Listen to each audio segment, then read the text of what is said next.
Welcome to this Indigo Guide travel video.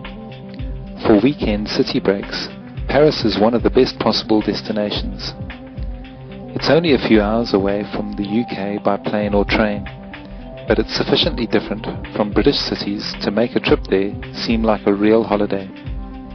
The sense of escaping humdrum reality is enhanced when you recognize parts of the city from films like Last Tango in Paris, French Kiss, along with countless other movies that have been set in the French capital, so that visitors sometimes feel as if they're wandering around a giant film set.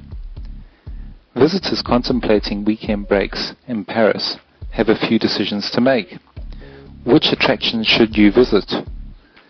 Should you spend a morning at the Louvre or go for a cruise down the Seine? Should you attempt to see all the major landmarks in one weekend break? There are many. The must-sees include the Eiffel Tower, where you can enjoy the exhibition and shops on the first floor, or admire the magnificent view from the top. See the official website at www.tower-eiffel.fr.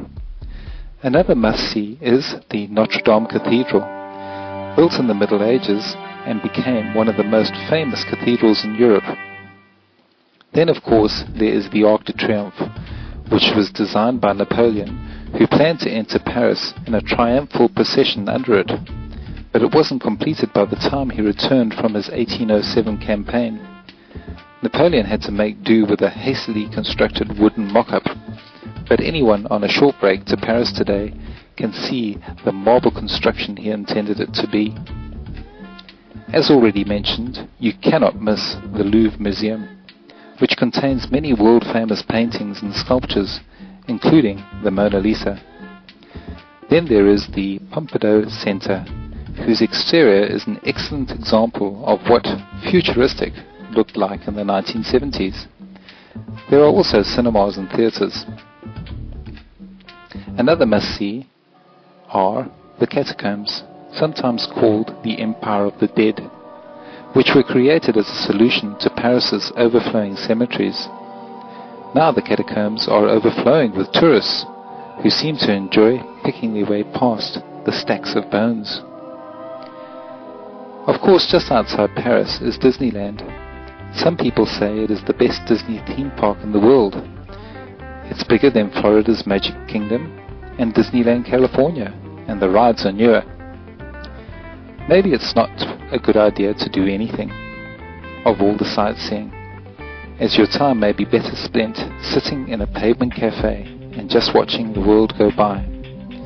The city has so much to offer that making a decision about what to do can become very difficult. One does not only visit Paris for the interesting attractions. Wandering down the Champs-Elyssées, eating in candlelit restaurants, and looking at beautiful buildings provides a restful cure for the soul and for relationships. It's not called the City of Love for nothing. The romantic atmosphere is only part of the reason why it's such a great city for weekend breaks. Another important advantage is that it's easy to get there. So, hop on the Eurostar from Waterloo in London, or catch an aeroplane from one of the many UK airports. You can be in the French capital within a few hours. Paris is also a very easy city to get around.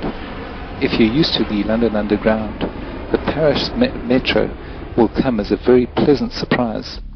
And it's quick, convenient, clean, and inexpensive. Then there's also a good bus system and commuter train service. However, if you're not in a hurry to get anywhere, you could join the many tourists who prefer to just take in the atmosphere by strolling around. You can only really get to learn about the City of Love by going there. So head to Paris and experience the magic for yourself.